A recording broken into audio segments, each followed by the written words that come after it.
Now, if that's not enough, Congressman James Comer and Senator Chuck Grassley are planning on holding what we expect to be a bombshell press conference tomorrow, where we expect we're going to see some hard evidence that could show this thing goes all the way up to Joe Biden.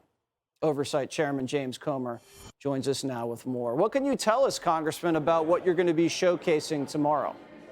Well, tomorrow, for the first time, the American people are going to see actual bank records that show wire transfers from adversaries around the world into a web of LLCs that were owned or controlled by the Bidens.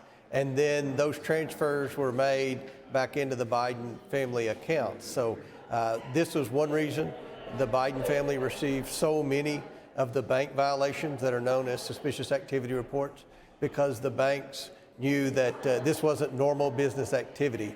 But we're going to see whether or not tomorrow, Jesse, Joe Biden was telling the truth when he said that his family never received any money from China. We're going to see tomorrow whether or not Joe Biden knew about his family's business dealings, which we know that he said several times that he didn't. So I think tomorrow is going to be Judgment Day for the Biden administration, the Biden White House, and I'm anxious to see how the mainstream media covers this. Or covers it up. Congressman, do any of those bank records show cash going directly into Joe Biden's bank account? Well, you'll see tomorrow, Jesse, they set this up to be as complicated as possible, to make it as difficult as possible to do two things. Number one, trace where the sender was, and secondly, to deceive the IRS. So this is like an organized crime unit, the way that they've set up this litany of LLCs, and they didn't make transfers directly to Biden families. They would transfer from one LLC to another LLC and then make a wire to one Biden, then a wire to the Biden's LLC. I mean, it's just, I've never seen activity like this, and I've been involved in banking for a long time.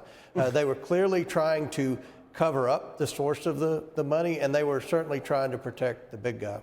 And what was the business that the Biden family was owning and operating precisely? That's the million-dollar question, Jesse. I have looked, I have read, our staff has pored over it.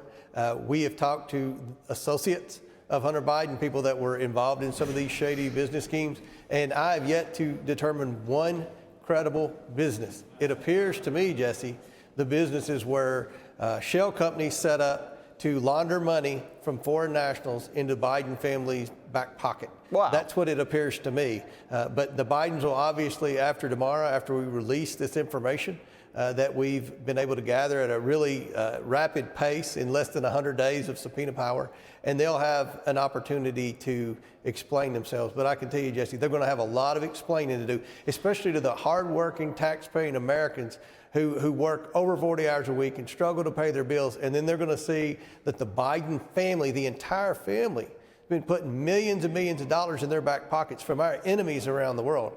So I think they're going to have a lot of explaining to do. All right, we'll see what they have after you guys showcase this at 9 a.m. Eastern. We'll have that on Fox. Congressman, thank you so much. Thank you, Jesse. Hi, everyone. I'm Brian Kilmeade. I want you to do me a favor. I want you to click to subscribe to the Fox News YouTube page. This is the only way that I know for sure that you're not going to miss any great commentary, any great news bites, any great interviews coming your way on Fox. You can get it all here on YouTube. So subscribe right now.